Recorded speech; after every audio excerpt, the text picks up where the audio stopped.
Nobody's born incredible. People who do incredible things simply took the right steps. This is our journey. This is the hunt for incredible. Today we're in the studio with another very special guest and good friend of mine, Juan Rodriguez. Juan is a renowned chef that got second place on Chopped, has a critically acclaimed supper club, which we'll dive into for those of you who don't know what that is, and much more. Now, this is the first of 2 episodes where we talk about how he borrowed money from loan sharks to start his business, how he built his teams, and a lot of other wild stories and insights. In the next episode, we dive into how he would do it all over again with no money and no connections, so be sure not to miss that one. All right, without further ado, here's my conversation with Juan Rodriguez. Juan, welcome to the show. Thank you. Thank you for having me. So there are so many directions that we could take this. You have such an interesting story. You are like an artist in the purest sense, but then you're also an incredible businessman. And I feel like it's a very small percentage of artists who are able to make art their full-time job, but also do well financially and all sorts of things. And you have created an environment for yourself where you can fully express your art. We were talking about this when we were in Japan. So some stories that we have to touch on here as well. And so when I was listing out the questions, I mean, the list got so long, it broke my heart right out the gate thinking, man, we're going to have to maybe have a few episodes just to touch on everything. We could. Yeah. So I'll start off with this. Not a lot of people know that originally you were planning to go the animator route, right? So you weren't even going to be a chef at all. You went to school to be an animator. What was that pivotal moment where you said, oh, actually, I think I'm going to do food full time? The pay scale between a chef and animator. I was impressed with the animator program, and I walked through the computer animation floor and saw these great drawings and renderings and said, this is amazing. This is like comic book looking stuff. And quickly I realized I wasn't that good. I can do it, but no.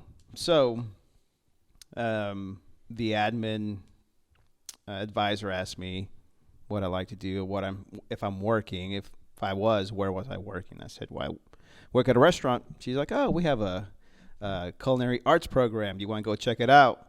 And then we'll sit down and I'll give you more information. And that's when she said, well, this is what you'll make coming out of culinary school, and this is what you're going to make, coming out, or as an animator coming out of animation school. I'm like, okay. 22 years later, I'm a chef. Nice. That's amazing. So that was your pivotal moment, but I know that you also have a lot of deep history with food that goes back from your family. Can you share some of those like earlier impressions made on you around food? Well, being born and raised in Chicago, I was always around food. My family were big foodies, especially going back to Monterey, because that's where my family's from, is Monterey. Being around the Mexican culture, Hispanic culture, and it was always a party. There's always food. There's always cabrito, beans, tortillas, tacos. To us, that was life. That was normal, right? We were always around good food. Grandma made the best food ever. So it was always a part of life. And it wasn't until culinary school that it kind of clicked, like, oh, wait a minute. I was always around this food that people appreciate now, Mexican cuisine and true Mexican and outdoor cooking and, whole animal, open fire cooking and so on. So it was always in me, I guess, in my DNA, right? And like I said, it being in school, kind of everything just clicked. I was with my family in Mexico eating tacos, and I'm like, people pay a lot of money for these tacos, in the U.S., and we're eating them like it's nothing. Yeah. That makes a lot of sense. It's almost like, when I reflect on my own experiences, seeing most people as they go through college and so on, they're discovering what they want to do, right? Yeah. Like the majority of kids who go to college, they have no idea what they want to do, so they're trying to explore different things, and they're looking outward to find what they want to do. And I feel like the true key to discovering what you should do is by looking inside yourself. No, absolutely. And seeing, Yeah. And, the animation part of it, it's because I grew up watching my uncle make these beautiful renderings, and he actually, most of them were his girlfriends. He would draw pictures of his girlfriends, like super detailed. Like it looked like a picture. That always inspired me. He always had his draft board and always doodling and drawing and sketching. So I'm like, oh, that's really cool. And then as I got older and Pixar and DreamWorks started popping up, they're doing all these animation movies. I'm like, oh, I love that too. And that's how the animation came about, because I've always seen my uncle do that. Dad wanted to be an architect, so he was always doodling and doing all these architectural renderings just for fun. But at the same time, we're always around food. Mm-hmm. Yeah. Yeah. So. Yeah. No, that's awesome. Something that I have always admired about you is how incredibly curious you are of the world around you and how you pull inspiration from everything. Mm-hmm. Like, I remember our trip to Japan. It was very much like a fun vacation, but also very much a journey for inspiration. For and sure. Watching you experience the world around you and how you shape your experiences traveling and how you pulled inspiration out of everything, even just walking by a restaurant, seeing pictures and being curious of, oh, how do they present the food on this plate? What feeling does that presentation invoke in me and create, right? Because it's the experience beyond just the taste of the food, but what atmosphere are they creating when they're actually presenting this and doing all that stuff? I was incredibly blown away by and inspired. Why do you think you're more curious than others, and why do you think others' curiosity gets stifled? I was fortunate to be raised in two different cultures. So I saw both sides of the spectrum, from living in Mexico, living in the U.S. I was always taught that, you learn from other cultures. I think that's what makes us better humans. You learn from other people. You're not close-minded. Where we grew up, we had from Polish, Puerto Rican, we had Dominicans living in our area. We had just about everybody around us. I was always around different cultures. Just so much out there. I don't know why. I've always been curious about that. My parents were really good about teaching us as we traveled about everything. So it was fun. It was fun for me to see different aspects of life through different cultures.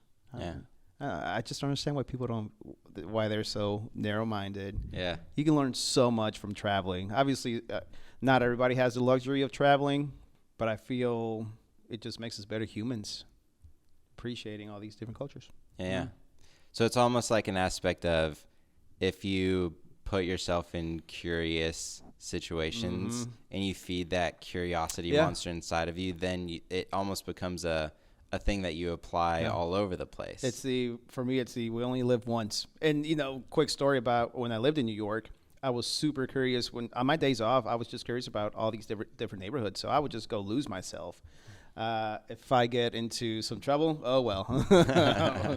I mean, there's nothing I can't fix, or a hospital can't fix. But it was great because I saw so many different pockets of New York. I ate some really good food, some Ethiopian food, some Lebanese. I mean, I don't know, it just made me appreciate more things. Yeah. Yeah.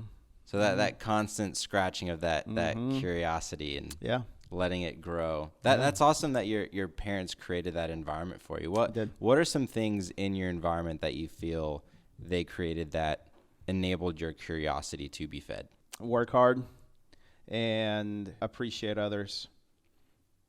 But I think the working hard and really just stabbing at whatever you're passionate about.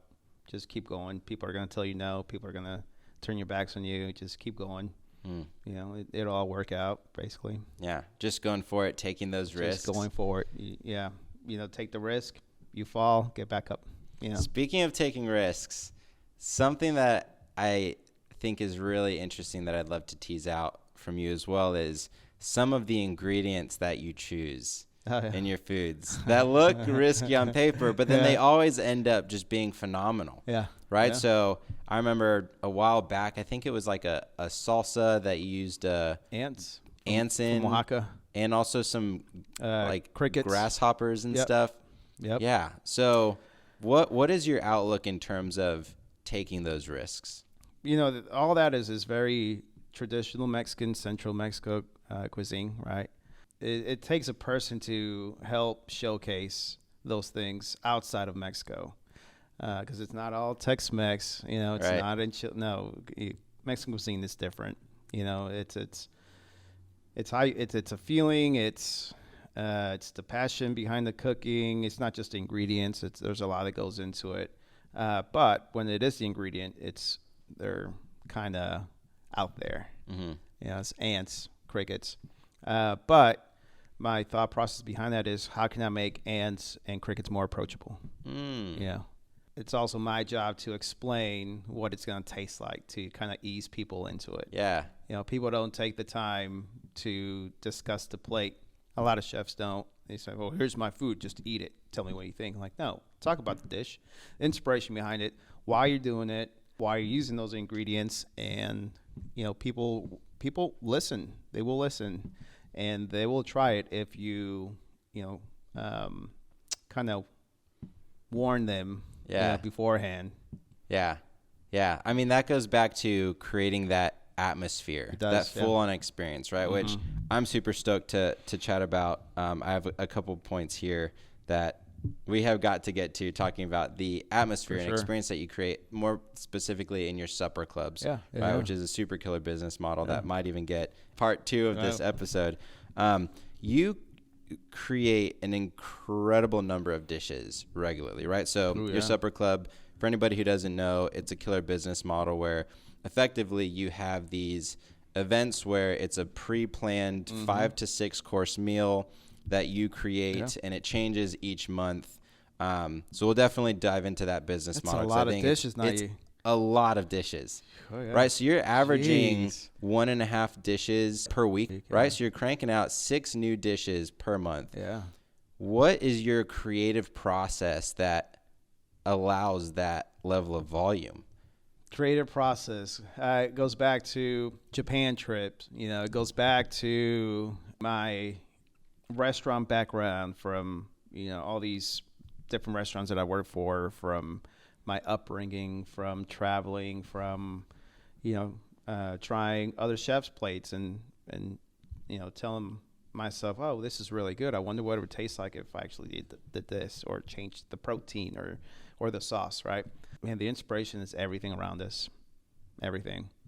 So is it something that you, as you are creating or as you are exploring, pulling inspiration, are you looking for things and changing them, or is it more something where you immerse yourself in a different place and then you let those things come to you and it kind of hits you like, oh, it'd be interesting to combine these two things? Or do you look at it and say, I want to swap out this sauce. What can I swap it out with? Depending on the time of the year, too, we'll pull from what's available, right?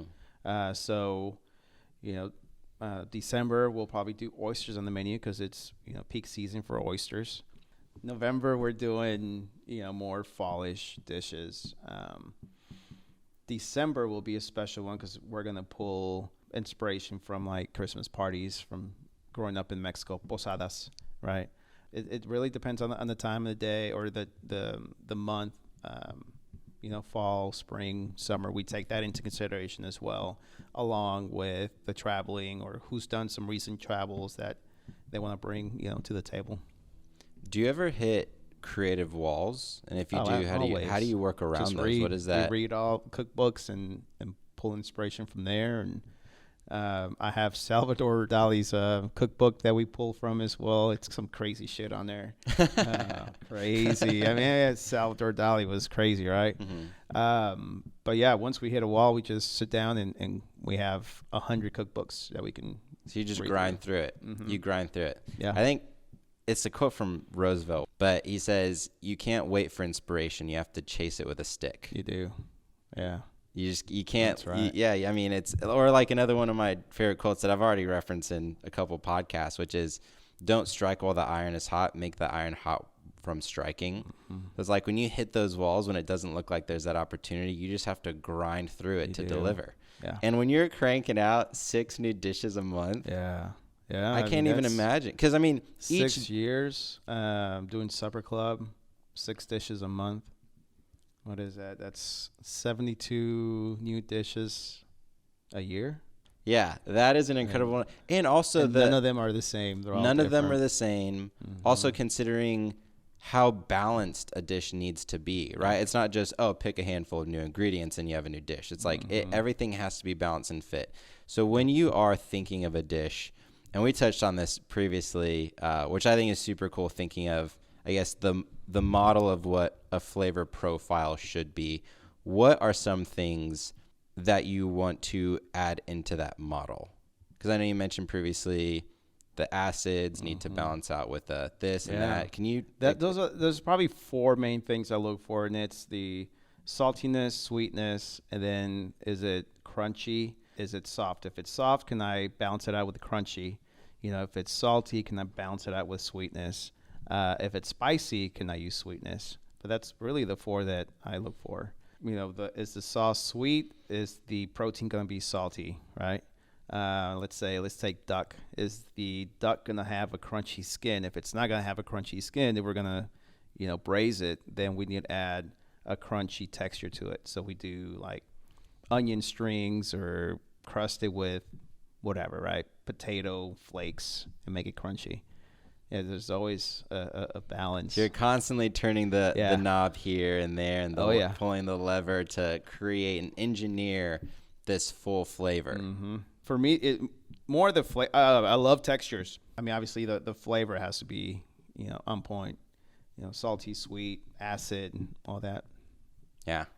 That's amazing. So as you're going through, you're actually thinking, oh, there's like maybe the flavor and the texture is 90% there, but we're missing this one balance of sweetness. So what type of sweetness do I want to add? Yeah. And Do I what want to add flavor honey? does that Do I bring want in? to add brown sugar? Do I want to add molasses? Corn syrup. Yeah, that's when you start throwing stuff in there and hope to God that it works out. Yeah. So what does the validation of those flavors look like to you? Is it you in a kitchen experimenting and just tasting it yourself? Do you have a small group of people, maybe your family, that you say, hey, try this, and you look at their feedback? What does that look like? Yeah, just the chefs and I. We try each other's food. My palate can be off one day. Allergies can affect it. I just maybe had a big smoked, plate of, or a big plate of smoked brisket. So all I'm tasting is smoked brisket, right? So there's plenty of chefs that I always have try the food, always. So we're coming up with a dish, and hey, can you try this? I think my taste buds are off. Tell me if it's salty, if it needs anything, and we'll go from there. That's amazing. Jackie and I recently have gotten into Formula One. Oh, and nice. We've been blown away at how fine-tuned everything is, right? So even on a windy day, it can throw the cars off and they can get in an accident, something as small as that. Or maybe just a couple more laps on a set of tires that ends up throwing off the traction, and so they have those issues. It's interesting, too, seeing at your level of expertise how there's still the fine-tuning there. Oh, yeah. Right? Of like, oh, what dish did you have earlier that day that might be throwing off your palate today? We had an issue with our hand-pressed tortillas on Friday. They were drying out, right? So we all tried them. We all tried to pinpoint what the problem was. We talked about putting more moisture, but that wasn't it because it was perfect. So then we played with the temperature. It was at 350, which is normal for most people to cook with, right? On the flat top.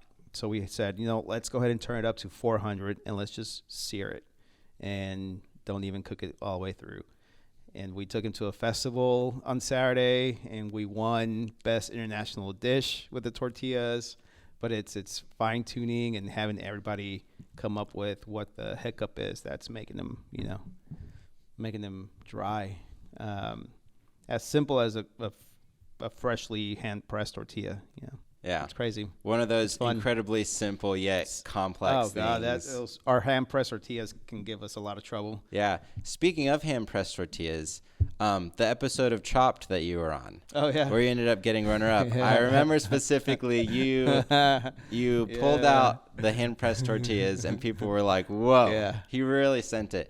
What makes hand press tortillas more complex? And then also if you could tie that answer into what was that Chopped experience like in balancing out that complexity in that environment?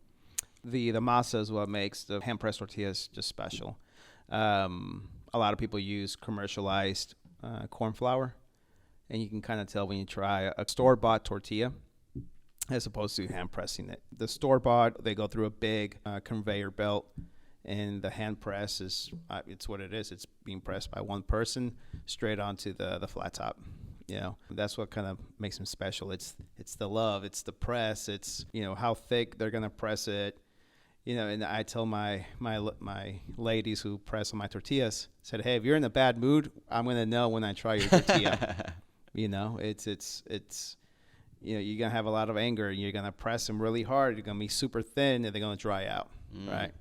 I think that's what makes the hand press tortilla special, is that it's a feeling, or it's how you're feeling in that day.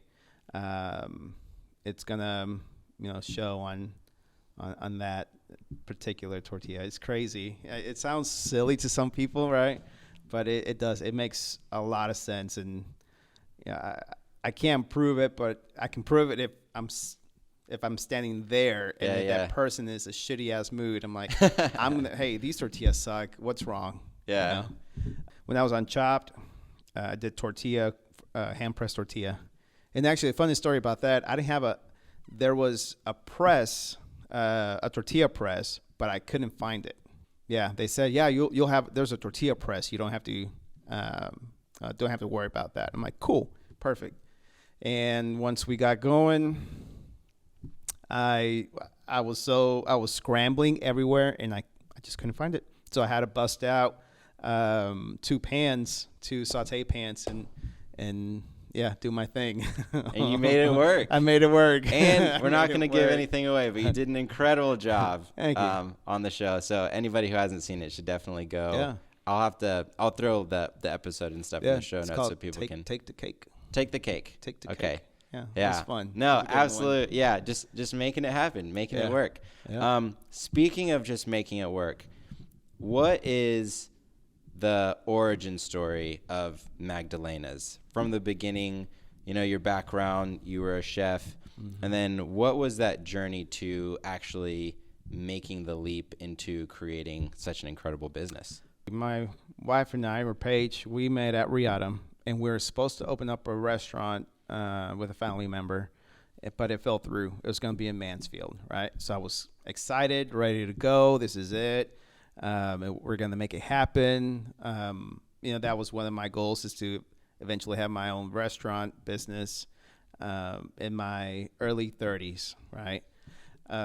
So that fell through, and it kind of just left a bitter taste in my mouth. I'm like, all right, well, I was so close to it, right? So Grandma Magdalena passed away, and that kind of just pushed me to, you know, keep going. And really, Paige just got tired of me talking about, you know, doing something. She's like, all right, just be quiet and do it. You know, just do it for your grandma. Just go for it. Take the leap. And I was talking to my dad, and that's when he said, go talk to your uncle. He might be able to give you some money to start Magdalena's. So, yeah, I left Riata. Well, before I left Riata, I had a meeting with my uncle. Yeah.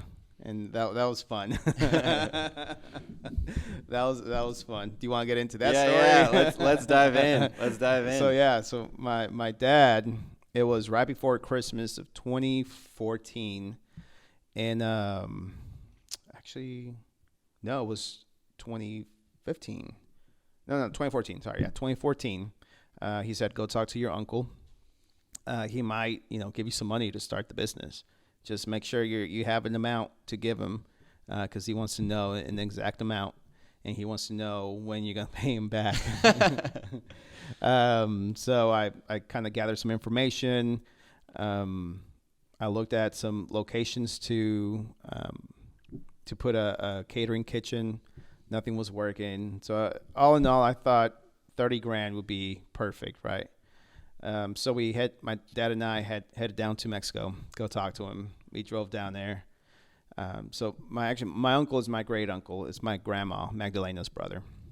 In Mexico, we call everybody uncle and aunts, right? And went to his house, and we got there. He wanted to have some whiskey and just drink, and he's got a great collection too. And so a little backstory real quick on my uncle. He's been in that town forever, and he owns a lot of businesses. He's a loan shark. He gives loans to everybody. He owns half of the town because people can't pay him. They couldn't pay him. So he either took the deed to the house, the land, cars, everything. But he's the one that you would go to for a loan. He did everything for my grandma and her kids, and he always took care of her. So I knew he'd be invested into, the company. So I said, here, this is what I need. I need 30 grand. What do you think? He's like, yeah, I can do that. I'm like, okay. He's like, when do you want me to pay you back, or how do you want to work that? He's like, just pay me back in a year. I'm like, okay, cool. And I left there and super happy. But then I thought, well, shit, I hope this takes off in a year, because then I'm screwed if I can't pay him back. So I don't want his guys coming after me. So is that you have to pay back the full 30 grand at the end of the year, or that's when payments would start? Yeah, the full 30 grand. Okay. Yeah. But he's just really cool about things. But even then, I didn't want to look bad. I didn't want to look bad for my family. And so we just started hustling and made the leap. We found the location, and we actually hit some bumps in the road with a contractor who bailed and took some money, took $9 grand. So it kind of slowed us down.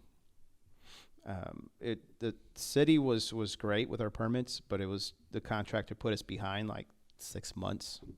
So at this point, I'm just sweating bullets. I'm like, holy shit, we're getting 6 months left to pay back the loan shark. 6 months less.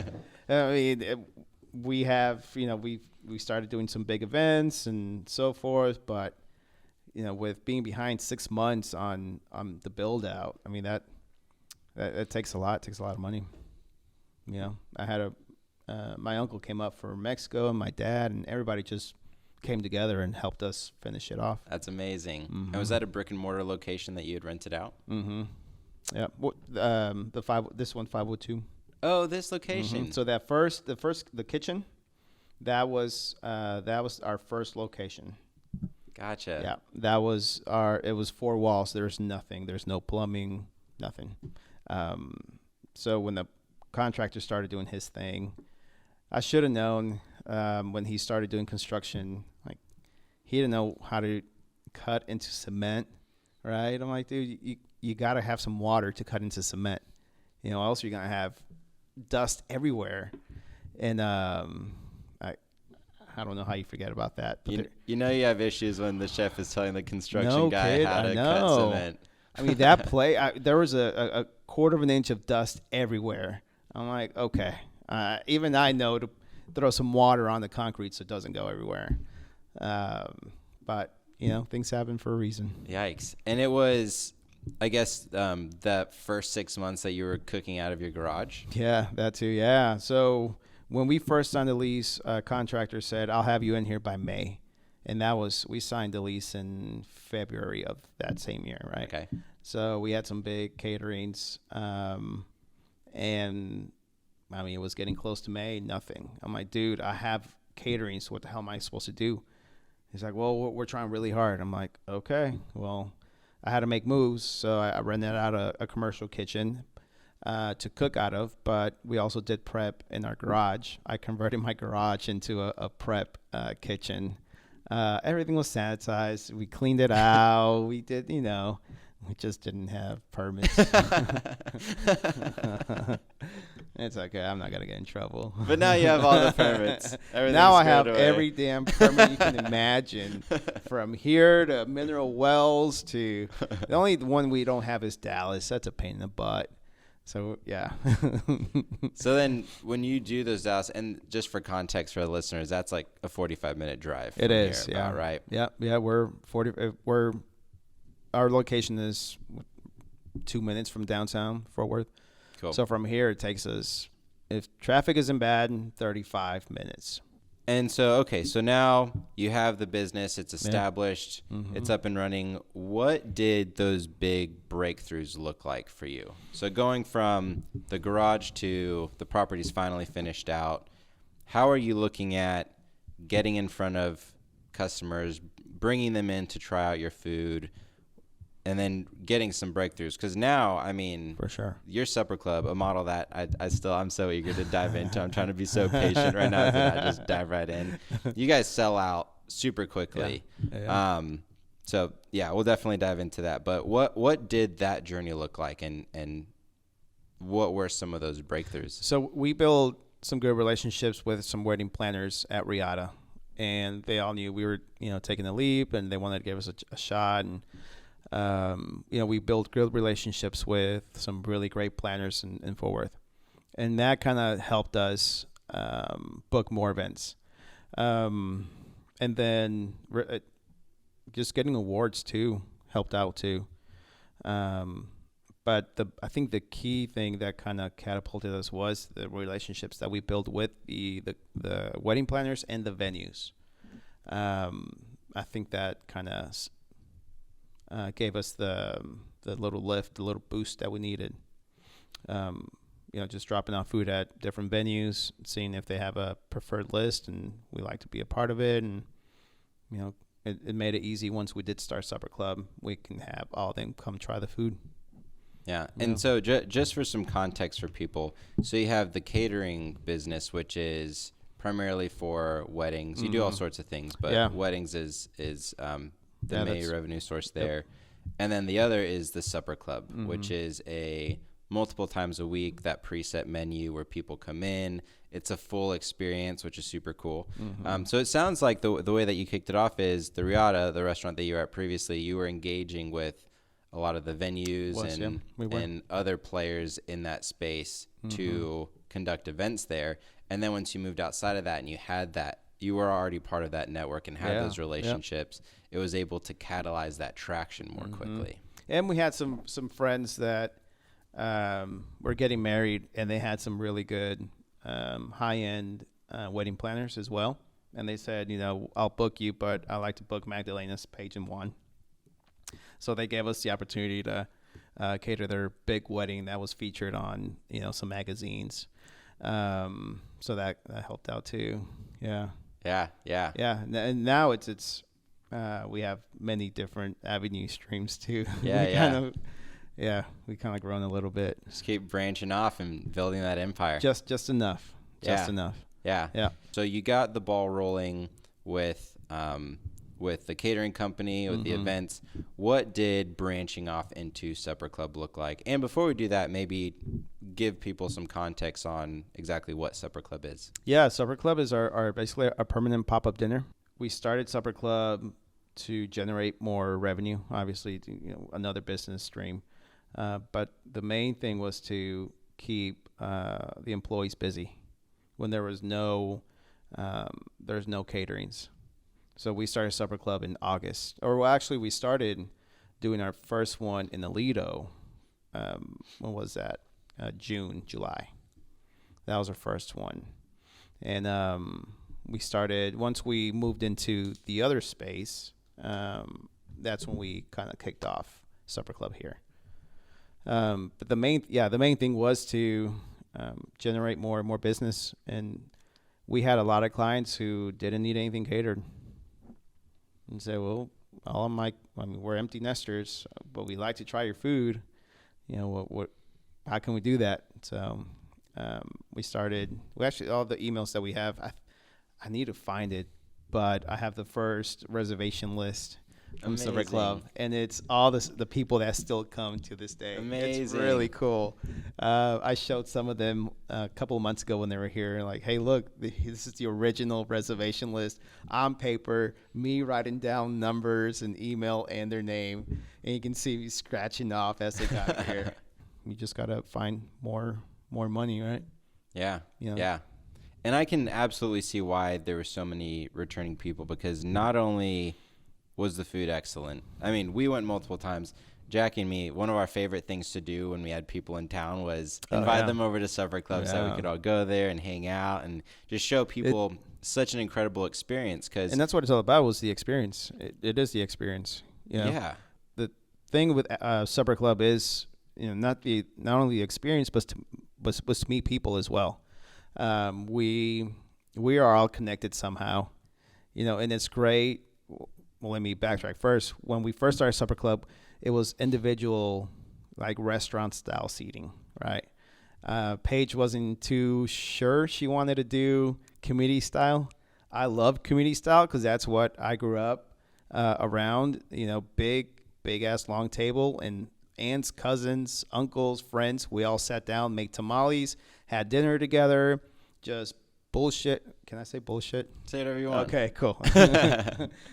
We bullshit with each other and just catch up and just we find out things about everybody. Especially now, we're so busy, and that was the whole idea behind Supper Club, is for people to come to one cool experience, all experience it together because it's one menu, and hopefully leave here making friends. And yeah, a lot of people made friends, and to this day, people that I sat together, they come together to Supper Club. Wow. That's really cool. Yeah. It's cool seeing that. Yeah. Yep. It's incredible to see the attention to detail that you have through and through, not just on your food, obviously, but that experience that you are creating where you say, okay, that community is fundamental to who I am growing up, the family style. Yeah. How can I translate that experience, the essence of what is behind the flavor, not just the flavor itself, and then creating an atmosphere that is amazing to be a part of, right? Going in, and then you have that community style seating with those long tables and everyone sitting by each other, and then also the engagement with the staff and how comfortable everyone is, and you really do feel like you are at an incredible family function where everyone loves each other and gets along. Room. Yeah, exactly. Yeah. The more functional family gatherings. I know sometimes maybe Thanksgiving gets a little crazy sometimes. Yeah. But yeah, it's like the best of both worlds, right? Sure. Like the best of the high-end world, because you have 5 to 6 entrees that are coming out, and you're experiencing brand new flavors and textures that you never would have dreamt of. Like, some of the most incredible things I've tasted have been at your Supper Club, and the only downside is walking away knowing that I may never experience that flavor again. Yeah, that's the consensus with everybody. Like, oh, that was so delicious, but I may not see it again. Yeah. Like, that's the thing. I mean, yeah, and that's something else that we haven't even touched on. You and I have spoken about previously, and how unique of an art form the culinary arts are, in a sense that same masterpiece may never be created again, right? Yeah. And it's so short-lived, relatively speaking. It's, maybe 45 minutes until it's off the plate, right? Yeah. But then that's just even more intriguing coming back the next month knowing, it's curiosity. You're bringing curiosity to the customers that are coming in, because now they're curious, what am I going to experience? You release the menu before going in, but still you read things that you've never heard of. You see combinations of things that you've never thought of combining before. And so that's another thing that you're translating, that it actually just dawned on me, is that thing that makes your art form, or not your art form, but your artistic expression so amazing. That curiosity is something that you're also translating to the people coming in. Yeah. And it's BYOB, so people take the menu and they run with it too, and they go talk to their local wine guy and say, all right, this is the menu for Supper Club. Can you pair it? So it Amazing. kind of stumps people too. Like, oh shit, what am I gonna pair with beef cheek or, some ants? What am I gonna pair with ants? But most of them do a really, really good job with pairing wine with it. Yeah, it's crazy. That's a fun part, seeing that. Yeah, Yeah. because then you're also letting them conduct their own creative expression around, okay, what does combining these flavors look like? Yeah. Yeah, it's fun. That's the experience. It's incredibly thought out. Now I want to talk a little bit about the business model, because I think the business model is genius. So it's a preset menu which enables you to plan everything out for the following month. Sure. It's a limited amount of seats, and is it still the case where you have an email list and then that email goes out and then that's how people, right? So even from the beginning of this entire experience, it feels like a secret club that you're a part of. Yeah. Or it's like you have to be on the mailing list. You get the invite, and then you need to sign up before the thing sells out, because it absolutely does sell out. Yeah. Some of them sell out incredibly quickly, right? So it's almost, you're part of this secret club. Yeah. It's almost like an emotional speakeasy of sorts. Yeah, there you go. You get on this list, and then you better move quickly because it's going to sell out. Yep. And then you walk into this full experience, unique flavors. The journey from beginning to end is phenomenal, and people walk through it itching that curiosity that we've been talking about.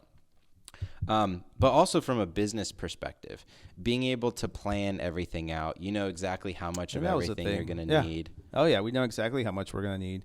We'll make a couple extra just in case, but we know that we're going to cook for, 50, 60, or 70 people, and that's it. Makes it easier to order, makes it easier to control cost, and we know that we have X amount to spend on food, and if we have any extra, then we can get crazy and add another dish. Yeah, and it kind of worked out. Yeah, our fake restaurant. Yeah. Our fake restaurant. No, that's brilliant. If I was ever gonna get into restauranting, don't do it. Don't. So what would you say, while we're laughing about it, what would you say the success rate is? Because I know you also advise on a lot of restaurants that pop up, and different food trucks even, and the whole gambit, right? Mm-hmm. Totally different, I guess, hospitality models in the food space. What percentage of them would you say succeed versus fail? Oh. And what characteristics of the ones that succeed do you find? The ones that succeed adapt, and they change with the market. Obviously still staying true to what they're doing, but they do listen to their market. You have to. I mean, it's a slim percentage of the ones that are still, I guess I would say maybe 30-40% of the restaurants are still here. The rest are close within 3 years. Wow. Yeah, it's high. And what does listening to the market look like tactically? Is that walking around and asking customers what they think while they're there? And we are, this is hospitality, so we have to understand and know who our clientele is. So definitely talking to the clients, the guests, to get feedback. I don't read a lot of the online feedback. I want to hear it straight from the client's mouth, and they're pretty honest, but it's a lot of constructive criticism too. I think that's the best way to gauge what you're doing right, what you're doing wrong, what dishes work. I mean, you can always pull up all your P&Ls and all of your counts on your POS system, point of sale. But at the end of the day, it's if you're not listening, all that can change super quick. Do you have a process in place for collecting that information? Like, do you ask the wait staff to get feedback? For supper club, the chefs go around talking to people after the evening. So I'll go around to each table asking how everything was. If you're a regular, we chat for about 10 minutes, and they go down the list of the menu, what they like, what they want to see again, or a variation of it. But even James, who's our lead server, he'll gauge it as well, and he'll ask questions, and he'll tell me or the chefs and said, hey, they didn't like this, or they love this, or they're loving everything, and we'll just take that and roll with it. Again, I love the level of detail that y'all take, even down to spending time at the tables, talking to everybody, making sure you get that high quality feedback instead of just being focused on what does scaling look like? What does making this 10 times bigger over the next 3 years look like? Right? You say, what does making the experience 10 times better look like? Mm-hmm. Yeah. Like I said, it's the hospitality business. We have to see what the client is going to be thinking at the end of the dinner. We don't want to assume that they're having the best dinner of their life. We still need to make sure that we're touching base and touching every table and seeing what the feedback is. A lot of people think, oh, they're going to love it because this is the best dish I've ever made. Yes, it's about your dish, but it's also about them because they're paying. Right. And we need to make sure that their experience is well worth, the $75 that they're paying. Yeah. So we've talked about how you got the catering business spun up from your connections with Riata. That's more of a B2B model. And then the Supper Club is a B2C model. What did getting your first 50 customers look like with Supper Club? Like what was your approach to branch out? First 50 customers was they were mainly past brides and future brides. Okay. Yeah, and planners as well. With opening up the catering company, it was the B2B relationships, but you still leveraged the B2C that you grew during that. Gotcha. Yeah. Okay. Yeah. So you had one business basically grow the clientele through the B2B relationships, and then you use that to spin it off. Yeah. Yeah. And then it started, picking up steam too. And every person that I was talking to at events or networking, I would just get their email and started building our email list. And that's how we started generating more people who we didn't deal with on a day-to-day basis, like a planner or a venue. So once that started picking up, then, we made sure the email newsletter looked really nice and appealing, and just, open the reservations up, and it just started coming in. Yeah. And how do you grow that email list now? What type of marketing do you do? We try to direct everybody to our website. In our website, it's got it on there. Subscribe to our newsletter. Even at we always do a speech at the beginning of Supper Club. Tell people if you're not if you're not a member of the newsletter, please join. That's how you find out about our Supper Club dates. And that's it. If somebody gives me their card and said, hey, I'm going to put you on our newsletter, is that okay? He's like, yeah, absolutely. Okay, cool. Awesome. That's it. That's another thing that we didn't touch on when we were talking about the atmosphere is before anybody gets their first entree. I guess, is it an entree if entree's only the main one, right? I guess before they get their first dish. Yeah, the first course, yeah. The first course is you chat with everybody. You explain to them what's on the menu, and you tell them a bit about the background of Magdalena's, how it was inspired by your grandmother and that familial style. So you're setting that tone in the context that's shaping their experience. Yeah, I guess that would be the other starting point of Supper Club, and what sets the tone for the night is the speech that myself or the other chef will do. Talk about the menu, welcoming everybody, just really just guide them through the whole thing. Most of the people who do have allergies have told us beforehand, but people want to know what the inspiration was, so we explain what the inspiration was that night.